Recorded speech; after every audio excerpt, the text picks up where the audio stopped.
Namaskar, welcome at English Study. I am Rekha Gupta. Today's lecture is on Samuel Richardson, his works and important characters of his works. तो please video को like और share करें. Do not forget to subscribe the channel. Samuel Richardson, इनका जन्म 1689 में होता है. 1761 में इनकी डेथ होती है.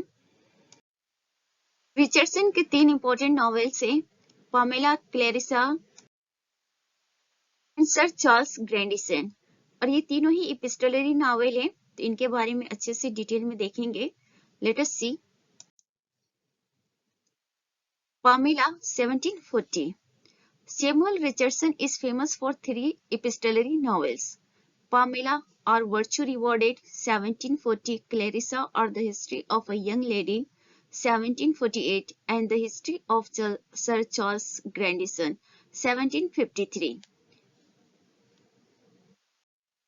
तो सैमुअल रिचर्डसन अपने तीन एपिस्टोलरी नॉवेल्स की वजह से बहुत ही पॉपुलर हैं.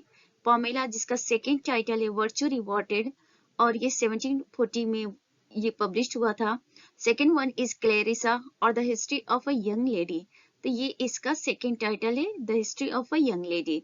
1748 का नॉवेल है. And the history of sir Charles Grandison 1753. तो ये तीन नॉवेल्स इनके हैं और तीनों ही बहुत ही इंपॉर्टेंट नॉवेल्स हैं. तो इनके बारे में थोड़ा सा हम लोग स्टडी करेंगे. पामेला और virtue rewarded is an epistolary novel.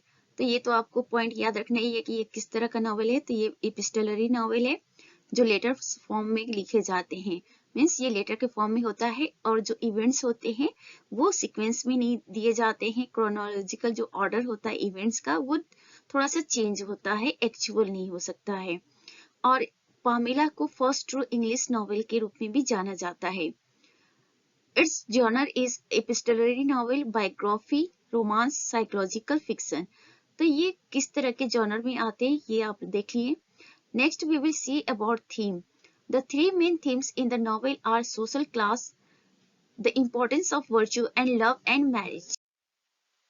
तो ये पामेला का थीम है, social class, the importance of virtue, love and marriage. The novel follows the travels of a young virtuous maidservant as she seeks to fend off and then reform her rakish employer. The story of Pamela is of a young virtuous maidservant. एक young virtuous maidservant की story है जो किसी तरह से अपने को बचाने की कोशिश करते हैं from अपने rakish employer से, और उससे reform भी करती है later on, and then she married to him. Pamela Andrews is a 15-year-old maidservant. On the death of her mistress son Mr. B tries to seduce her. Pamela जो है 15 year की एक मेड सर्वेंट है. बहुत ज्यादा as नहीं है, 15 year just इसकी एज है पामेला की. और पामेला की जो मिस्ट्रेस होती हैं लेडी बी, इनकी डेथ हो जाती है. तो देन लेडी बी का जो लेडी बी है इनका बेटा होता है mister B. So Mr. B was not a very good person in start, so he wanted to seduce her in the novel, but he fails. Then he abducts her and threatens to rape her. So this is about what Pamela, and this is about Mr. B, who is the son of mistress, that is Lady B. तो इतना याद रखेंगे इन characters के बारे में. थोड़ा सा और कैरेक्टर को लेकर डिटेल में बात कर लेते हैं. Pamela, she is a protagonist maidservant, a lively, pretty and courageous young girl of 15. तो ये प्रोटोगोनिस्ट है नॉवल की, मेड सर्वेंट है नॉवल में, एंड साथ में वो लाइवली और प्रेटी भी है, साथ में करेजियस भी है, और 15 ईयर जस्ट एज है. is subject to the sexual advances of her new master Mr. B.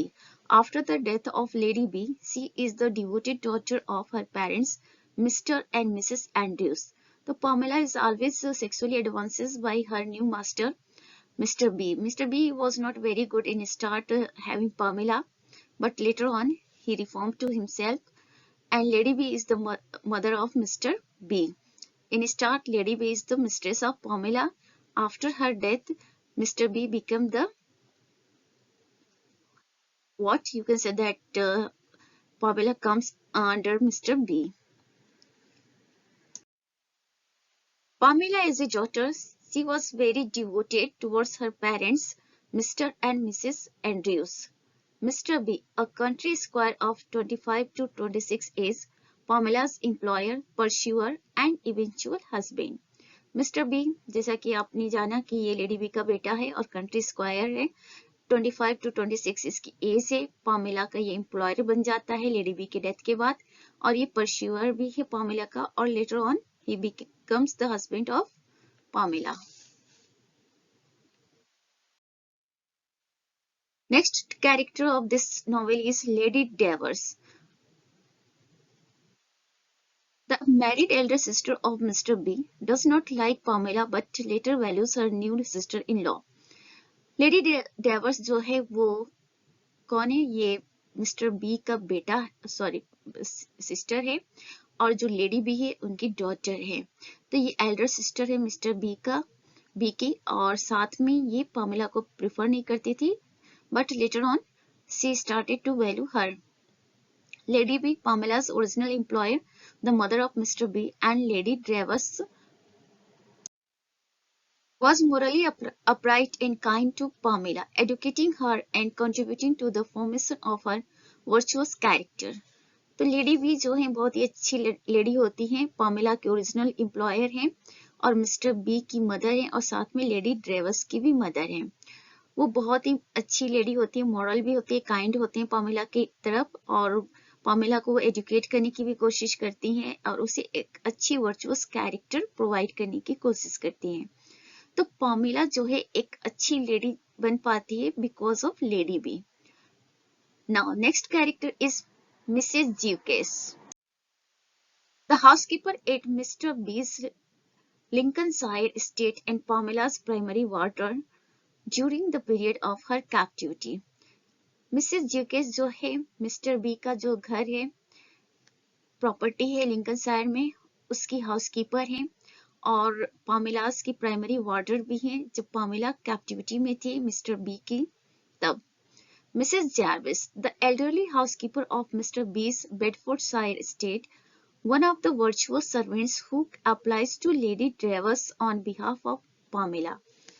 Mrs Jarvis जो है वो एल्डरली हाउसकीपर हैं, कहाँ पे? मिस्टर बी का जो बेडफोर्ड शायर का स्टेट होता है वहां पे। Mrs Jervis become the maid of Lady Drevers, sister of mister B. तो मिस्टर बी की जो सिस्टर लेडी ड्रेवर्स है, इनकी मेड सर्वेंट बन जाती है मिसेस जर्विस। किसकी जगह पे? पामेला की जगह पे, because Pamela was the target of mister B.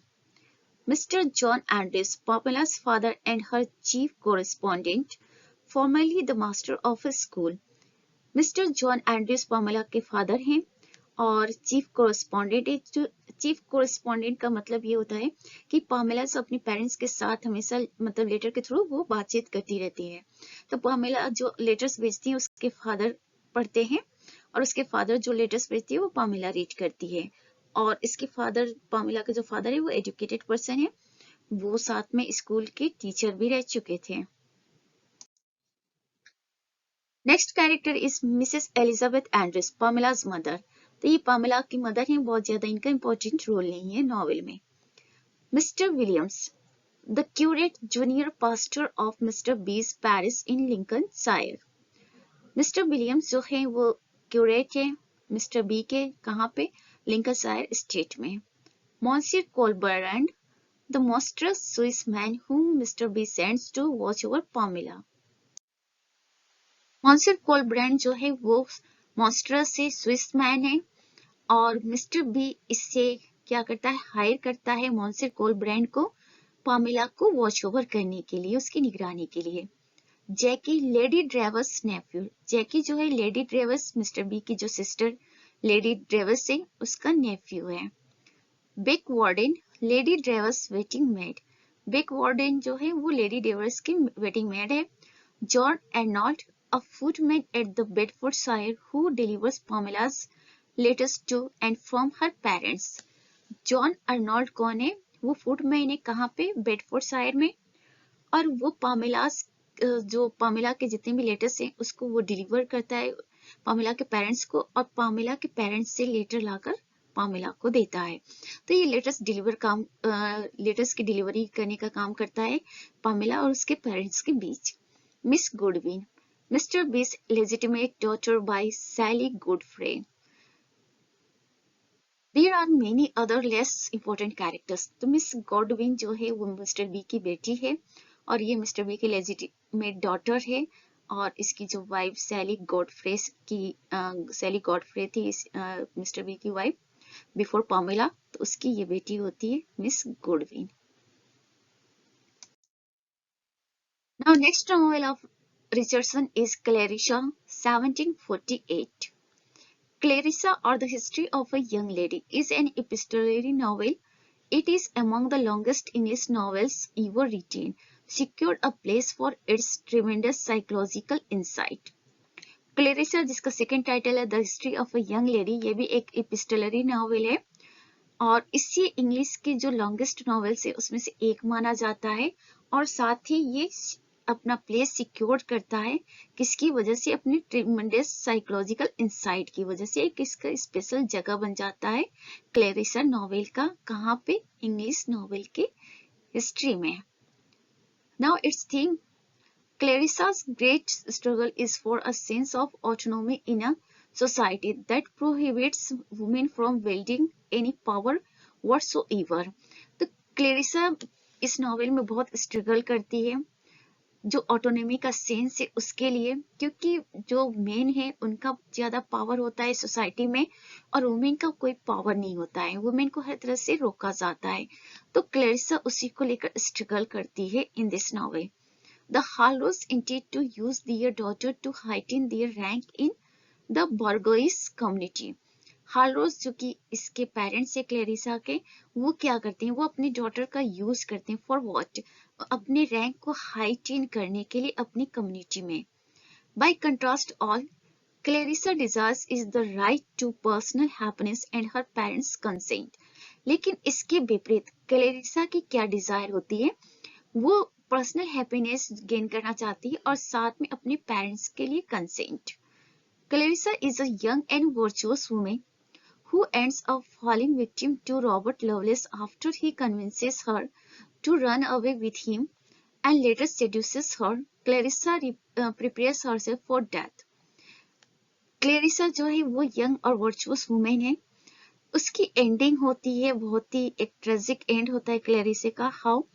Because of Robert loveless. Robert Lovelace जो है इस नॉवेल का एंटागोनिस्ट है, क्लेरिसा नॉवेल की प्रोटागोनिस्ट है और रॉबर्ट लवलेस जो है इस नॉवेल का एंटागोनिस्ट है। वो किसी तरह से क्लेरिसा को अपनी बातों में वो करके उसे कहता है कि वो घर छोड़ के भाग जाए and because of his Clarissa do this. तो रॉबर्ट लवलेस के बहकावे में क्लेरिसा आ जाती है और उसके अकॉर्डिंग वो करती है, घर छोड़कर चली जाती है and later she was seduced by Robert Lovelace and then Clarissa was very sad and she she decides her death for herself. Now we will discuss on characters. Clarissa Harlow, a virtuous young woman, the protagonist of the novel. She is the perfect model of female behavior.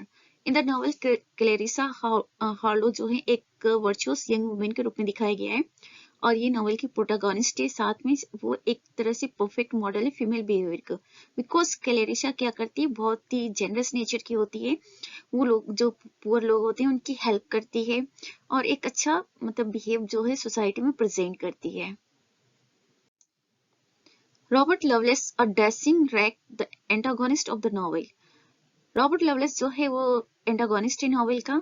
He loves to write and does so with great skill. यहाँ पे does होगा, spelling में से spelled हो गया है, words नहीं होगा, डज होगा। तो does so with great skill. Robert Lovelace जो है उसे राइटिंग का बहुत शौक है और ये बहुत अच्छे से राइटिंग कर लेता है, but he is very characterless. He has this history of seducing many women including Clarissa. तो इसने अपनी लाइफ में बहुत सारे वुमेन को सेड्यूस किया है, क्लेरिसा को भी इसने सेड्यूस किया, जिसकी वजह से लेटर ऑन जो क्लेरिसा है वो उसकी डेथ हो जाती है। Anna Howe, Clarissa's best friend, her confidant and sometimes her foil. Anna Howe जो है क्लेरिसा की बेस्ट फ्रेंड होती है और साथ में उसकी कॉन्फिडेंट भी होती है और कभी कभी उसकी फॉइल भी। John Bellfort loveless best friend also a wreck, they wrote secretly to one another। John Bellfort जो है रॉबर्ट लवलेस का बेस्ट फ्रेंड होता है और ये भी रॉबर्ट लवलेस की तरह ही बहुत बैड पर्सन होता है। वो दोनों आपस में सेक्रेटली जो लेटर से लिखा करते थे हैविंग क्लेरिसा, कि क्लेरिसा के अगेंस्ट ये क्या करते थे, कंट्राइव करते थे कि हाउ टू सेड्यूस हर, और ये दोनों मिलकर अपना प्लान करते थे। Mrs Sinclair madam of London Worehouse, monstrous creature, an instrument in the ruin of Clarissa। Mrs Sinclair जो होती है, she is not a good lady, London whorehouse की मैडम होती है और she is kind of monstrous creature. और साथ में इसका जो मिसेस सिंक्लियर है, इसका बहुत बड़ा रोल होता है क्लेरिसा के रूइन में। क्लेरिसा की जो बर्बादी होती है उसमें मिसेस सिंक्लियर का भी हाथ होता है। Mr. James Harlow Sr., father of Clarissa, Arabella and James, authoritarian and unforgiving। तो मिस्टर जेम्स हार्लो सीनियर जो है वो क्लेरिसा के फादर हैं और क्लेरिसा के साथ साथ उसके सिस्टर अराबेला और उसका भाई जेम्स का भी। बट जो इसके फादर हैं वो बहुत अजीब टाइप के इंसान है, अथॉरिटेरियन है, अपना ही बोलबाला करवाना चाहते हैं, पूरी फैमिली में इनकी ही चलती है, और अनफॉरगिविंग है, मतलब ये स्ट्रिक्ट नेचर के हैं, सख्त नेचर के हैं, और क्लेरिसा के अकॉर्डिंग ये सोचते ही नहीं है, क्लेरिसा के अगेंस्ट जाते हैं। क्लेरिसा जिस चीज को लेकर इंटरेस्टेड नहीं है उसके अगेंस्ट ये करना चाहते हैं। James Harlowe junior, Clarissa's older brother, proud, ambitious and resentful। Clarissa का older brother James Harlowe junior जो है वो भी प्राउडी, एम्बिशियस और रिसेंटफुल होता है।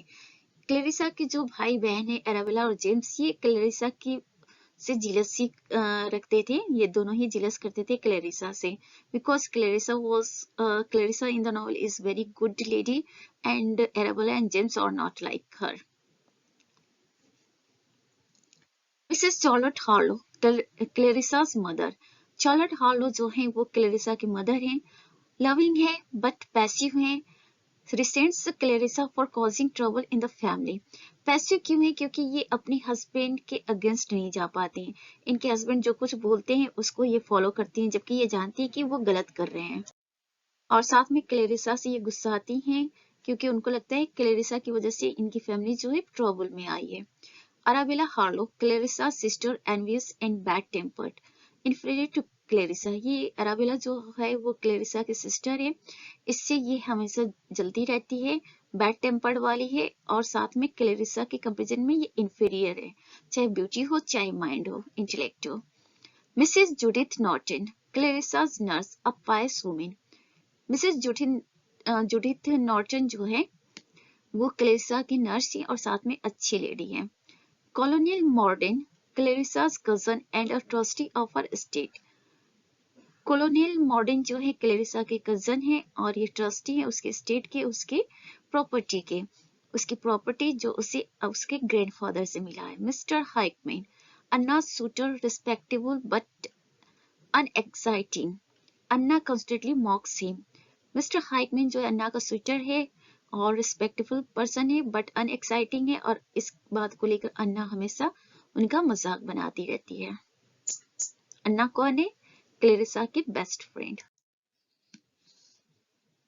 Roger Solmes, a rich, ugly, unappealing man, inappropriate match for Clarissa। Roger Solmes जो है वो रिच है, अगली है, अनअपीलिंग मैन है, मतलब he is not good, only rich, richness is only with him, otherwise nothing. But Clarissa के फादर रोजर सोम्स को क्लेरिसा के लिए सेलेक्ट करते हैं, which was very unappropriate match for Clarissa। Captain Tomlinson, captain Tomlinson जो है the false name Patrick McDonald का है, one of Lovelace accomplice in deceit. Captain Tomlinson जो है एक तरह से एक्टिंग का काम करता है और ये इसका एक्चुअल जो रियल नेम होता है पैट्रिक मैकडोनाल्ड होता है, बट ये क्लेरिसा के सामने कैप्टन टॉमलिसन के रूप में आता है और क्लेरिसा का विश्वास जीतने की कोशिश करता है, बट ये लवलेस के साइड से होता है और उसकी हेल्प करता है। क्योंकि लॉलेसी इसको हायर किया रहता है क्लेरिसा का जो विश्वास है जीतने के लिए। Mrs Howe, Anna's mother quoted by Antony Harlowe, Anna की मदर है और एंटनी हार्लो के द्वारा कोटेड है। Now next novel, Sir Charles Grandison, 1753. The History of Sir Charles Grandison, an epistolary novel. The novel was a response to Henry Fielding's The History of Tom Jones, a founding, which parodied the morals presented in Richardson's previous novels. तो the history of sir Charles Grandison epistolary novel है और इस novel को Richardson ने response के तौर पे लिखा है। एक्चुअली हेनरी फील्डिंग का नॉवेल आया था the history of Tom Jones a foundling करके, उसी के रिस्पॉन्स में रिचर्डसन ने ये नॉवेल लिखा सर चार्ल्स ग्रैंडिसन, क्योंकि हेनरी फील्डिंग ने अपनी novel the history of Tom Jones में क्या किया है, पैरोडाइड कर दिया है उन मॉरल्स को लेकर जिन मॉरल्स को रिचर्डसन अपने प्रीवियस नॉवेल्स में प्रेजेंट किए थे। तो एक्चुअली सैमुअल रिचर्डसन और हेनरी फील्डिंग जो नॉवेल्स लिखे हैं इन दोनों लोगों ने एक दूसरे के रिस्पॉन्स में लिखा है। एक लोग एक नॉवेल लिखते थे तो दूसरे लोग उसका रिस्पॉन्स के तौर पे लिखा करते थे। तो उसी तरह से जैसे रिचर्डसन ने लिखा है पामेला तो हेनरी फील्डिंग ने सामेला लिखा है, उसको पैरोडाइड किया है। तो इस तरह से एक दूसरे के रिस्पॉन्स में ये दोनों लोग लिखा करते थे। The novel follows the story of Harriet Byron who is pursued by sir Hargrave Pollexfen. इस नॉवेल में जो स्टोरी दिखाई गई है हैरियट बायरन की स्टार्टिंग स्टोरी है जिसको परस्यू करता है sir Hargrave Pollexfen. But Harriet Hargrave Pollexfen को रिजेक्ट कर देती है। देन ये क्या करता है, उसे किडनैप कर लेता है और फिर व्हाट हैपेंड, सर चार्ल्स ग्रैंडिसन आते हैं और उसे बचाते हैं। सर चार्ल्स ग्रैंडिसन हैरियट को हारग्रेव पोलेक्सफेन के कब्जे से छुड़ाते हैं और इस तरह से जो सर चार्ल्स ग्रैंडिसन है एक अच्छे कैरेक्टर के रूप में प्रेजेंट होता है। After his appearance, the novel focuses on his history and life. Later, Grandison and Byron fall in love. और जब ये हैरियट को बचाने के लिए सर चार्ल्स ग्रैंडिसन आते हैं उसके बाद नॉवेल में इनके हिस्ट्री और इनके लाइफ के बारे में डिस्क्राइब किया गया है। And then later Grandison and Byron fall in love. ना कैरेक्टर्स में जो कैरेक्टर्स हैं इस नॉवेल में उसके बारे में डिस्कस कर लेते हैं। Sir Charles Grandison, a gallant nobleman known for his heroic integrity and magnanimity, an English baronet and the hero of the novel who rescues Harriet Byron. Sir Charles Grandison बहुत ही बहादुर और नोबल पर्सन है, heroic integrity वाले हैं, English baronet है और साथ में हीरो हैं नॉवेल के। और ये हैरियट बायरन को क्या करते हैं, रेस्क्यू करते हैं। Harriet Byron, a virtuous young woman of modest expectations. Harriet Byron जो है वर्चुअस यंग वुमेन है मॉडेस्ट एक्सपेक्टेशन के साथ। सर हारग्रेव पोलेक्सफेन, ये हैरियट बायरन का लिबर्टाइन शूटर है। Later he reforms and upon his death he leaves his fortune to Sir Grandison and Harriet. जो sir Hargrave पोलेक्सफेन है स्टार्ट में तो हैरियट को किडनैप कर लेता है बट लेटर ऑन वो अपने में को क्या कर लेता है, रिफॉर्म कर लेता है और उसकी जब डेथ होती है तो वो अपने सारे जो फॉर्च्यून से मींस प्रॉपर्टी है वो सर ग्रैंडिसन और हैरियट के नाम छोड़ जाता है। Lady Clementina della Porretta, an Italian beauty who is in love with sir Grandison. तो जो ये लेडी क्लेमेंटिना डेला पोरेटा जो है इटालियन ब्यूटी है मींस इटालियन लेडी है and she loves to Sir Grandison, Charlotte Grandison and Lady L. Sir Grandison sisters, Charlotte Grandison और Lady L जो है वो Sir Grandison के sisters हैं दोनों और इनके फादर इन दोनों को प्रॉपर्टी में से कुछ नहीं देते हैं। But Sir Grandison is very good nature person, वो खुद अपनी दोनों सिस्टर्स को उस प्रॉपर्टी में से कुछ बेनिफिट्स जो है वो प्रोवाइड कर देते हैं। तो इस तरह से एक अच्छे भाई होने का ये रोल प्ले करते हैं। तो हर तरह से मिस्टर जो ग्रैंडिसन है वो एक अच्छे इंसान के रूप में इस नॉवल में उनको प्रेजेंट किया गया है। Next character Mrs Oldham, paramour of sir Charles Grandison's late father. तो मिसेस ओल्डहैम जो है वो सर चार्ल्स ग्रैंडिसन के जो लेट फादर मतलब इनके फादर की डेथ हो चुकी है, तो उनके पैरामोर है lady Olivia, an Italian women who is enamoured of sir Charles. Lady Olivia जो है इटालियन लेडी है और she is enamoured of sir Charles. Emily Jervis, sir Charles young ward. Emily Jervis जो है वो सर चार्ल्स की young ward है। Mister Greville, a suitor of Harriet Byron. Mister Greville जो हैरियट बायरन के एक शूटर के तौर पे प्रेजेंट किए गए नॉवेल में। और इनके अलावा और भी छोटे मोटे कैरेक्टर्स हैं, तो that is not very so important, जो लगभग इम्पोर्टेंट थे उसके बारे में डिस्कस कर लिया गया है। This is all about for today's video. Please video को लाइक और शेयर करें। Do not forget to subscribe the channel. Thanks for watching.